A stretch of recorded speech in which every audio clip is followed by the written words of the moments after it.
بسم اللہ الرحمن الرحیم۔ السلام علیکم۔ رہنمائے اردو میں خوش آمدید عزیز طلباء۔ ہم نے جماعت نحم کا جو ہے وہ 5واں سبق نسو اور سلیم کی گفتگو شروع کیا ہوا تھا۔ اس سے پہلے ہم لوگ اس کے آخری پیراگراف کی تشریح کر چکے ہیں۔ اس ویڈیو کا لنک جو ہے وہ ڈسکرپشن میں موجود ہے۔ جنہوں نے وہ ویڈیو نہیں دیکھی وہ لنک لے کر ویڈیو دیکھ سکتے ہیں۔ آج ہم اس ویڈیو میں مشق کریں گے۔ تو سب سے پہلے ہے سوال نمبر 2، مندرجہ ذیل محاورات کے معنی لکھیں اور انہیں جملوں میں استعمال کریں۔ ان تمام محاوروں کے میں معنی آپ کو بتا چکی ہوں، دوبارہ بتا دیتی ہوں۔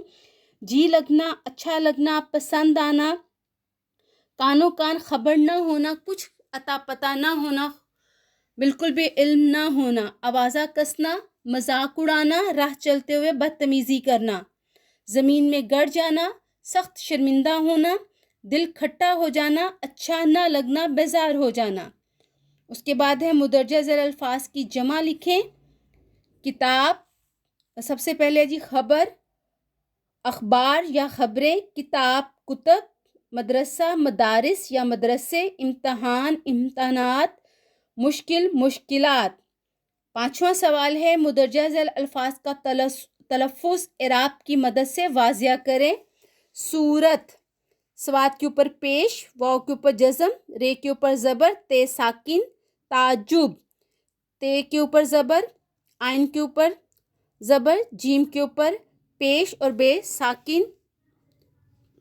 مسجد، میم کے اوپر زبر، سین ساکن، جیم کے نیچے زیر، دال ساکن۔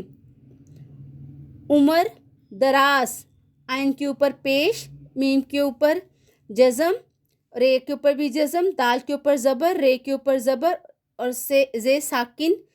بصر و چشم، بے کے اوپر زبر، سین کے اوپر زبر، رے کے اوپر پیش، چے کے اوپر زبر، شین اور میم ساکن۔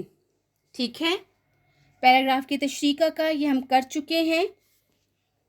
سوال نمبر 7 ہے متن کو مد نظر رکھتے ہوئے خالی جگہ پر کریں۔ ٹھیک ہے، سلیم کی عمر اس وقت کچھ کم ڈیش برس کی تھی۔ 10 برس۔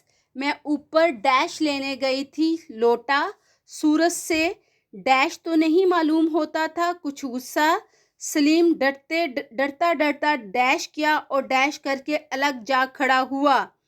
ڈرتا ڈرتا اوپر گیا اور سلام کر کے الگ جا کھڑا ہوا۔ اگلے مہینے ڈیش ہونے والا ہے، امتحان۔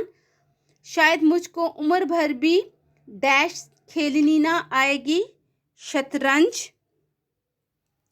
بڑے بھائی جان کے پاس ہر وقت ڈیش ہوا کرتا ہے، گنجفہ۔ ٹھیک ہے، اب آ جاتے ہیں سبق کے متن کو مد نظر رکھ کر درست جواب کی ٹک سے نشاندہی کیجیے۔ سلیم کو کس نے آ کر جگایا؟ نسو نے، بیدارہ نے، ماں نے، حضرت بی نے۔ بیدارہ نے۔ میاں اکیلے بیٹھے ہوئے کیا کر رہے تھے؟ شطرنج کھیل رہے تھے، کھانا کھا رہے تھے، کتاب پڑھ رہے تھے، لکھ رہے تھے۔ درست جواب ہے کتاب پڑھ رہے تھے۔ ماں کی گود میں کون سویا ہوا تھا؟ بلی، سلیم، لڑکی، بیدارہ۔ تو درست جواب ہے لڑکی۔ سلیم ڈرتا ڈرتا کہاں گیا؟ مدرسے، بازار، مسجد، اوپر۔ درست جواب ہے اوپر۔ اکثر کون گھبرایا کرتا ہے؟ مبتدی، چور، جھوٹا، نالائق۔ تو درست جواب ہے مبتدی۔ مبتدی کا مطلب ہوتا ہے آغاز کرنے والا، کسی کام کو نیا نیا کرنے والا۔ کھیل کے پیچھے کون دیوانہ بنا رہتا تھا؟ نسو، سلیم، بیدارہ، منجھلا لڑکا۔ تو درست جواب ہے سلیم۔ اب یہ جو ہے سبق صنف ادب کے لحاظ سے جو ہے وہ ناول ہے۔ تو ناول کسے کہتے ہیں؟ ناول وہ کہانی ہوتی ہے جس کی بنیاد حقیقی زندگی پر ہو۔ ٹھیک ہے، اس میں زندگی کا کوئی ایک دور اس طرح سے پیش کیا جاتا ہے کہ وہ دور اپنے تمام تر رنگوں کے ساتھ موجود ہوتا ہے۔ کہانی کے واقعات کے بہاؤ میں ایک فطری پن ہوتا ہے۔ اس کے کردار گوشت پوشت کے انسان ہوتے ہیں جن میں خوبیاں بھی ہوتی ہیں اور خامیاں بھی۔ کرداروں کے مکالموں کی زبان ان کے مرتبے اور مزاج کے مطابق ہوتی ہے۔ ٹھیک ہے، یہ تھا ہمارا